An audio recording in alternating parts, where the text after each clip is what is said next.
পৌঁছার there is no any second way, অন্য কোনো রাস্তাই নাই। এটি আমার কোনো কথা না, আমার আবেগী কোনো কথা না, স্বয়ং আল্লাহ রাব্বুল আলামিনের কথা। বান্দা আমার কাছে আসতে চাইলে আমি যে বান্দার সিনার ভিতরে আছি তার কাছে যাও, আগে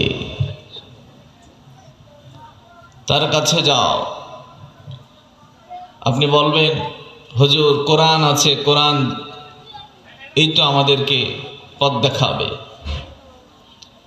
কিন্তু কোরআন নিজে বলছে আমি তোমাকে যতটুকু না পথ দেখাই তার চাইতে বেশি সংখ্যক মানুষ আমার থেকে কুপথ দেখে। শুনতে আশ্চর্য লাগবে আপনার কাছে, কিন্তু এটি কোরআনেরই কথা। আমি যত মানুষকে না পথ দেখাই তার থেকে বেশি মানুষ আমার থেকে পথ হারায়। কত কঠিন বিষয়।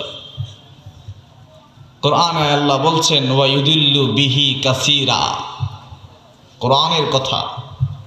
ওয়া ইউদিল্লু কোনো তাফসীর না, এর অর্থই এরকম। ওয়া ইউদিল্লু এবং পথভ্রষ্ট করে, বিহি কোরআনের দ্বারা, কাসীরা অধিকাংশ লোক।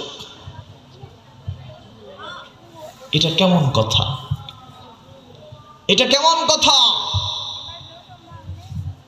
তাহলে কোন কোরআন পথ দেখায় আর কোন কোরআন পথভ্রষ্ট করে?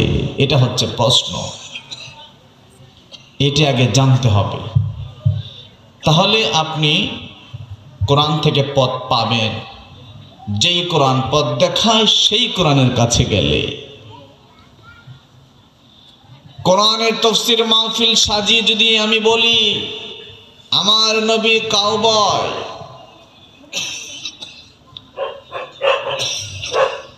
তাহলে সেই মাহফিল আপনাকে পথ দেখাবে না, পথ হারাবে, পথভ্রষ্ট করবে। বাবারা ভাইরা, সেদিকে যাব ইনশাআল্লাহ। কিছু কথা বলবো, আল্লাহ পাক যেন কবুল করেন। সকলে বলে আল্লাহুম্মা আমিন।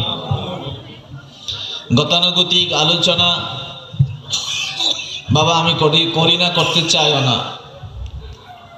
আমার প্রতিটা আলোচনা বা মাহফিলের উদ্দেশ্যই থাকে এরকম যে আজকের মাহফিলে যেই মানুষগুলি বসছে, বয়স ৫-৭ বছর থেকে শুরু করে ৮০-১০০ বছর পর্যন্ত আছে,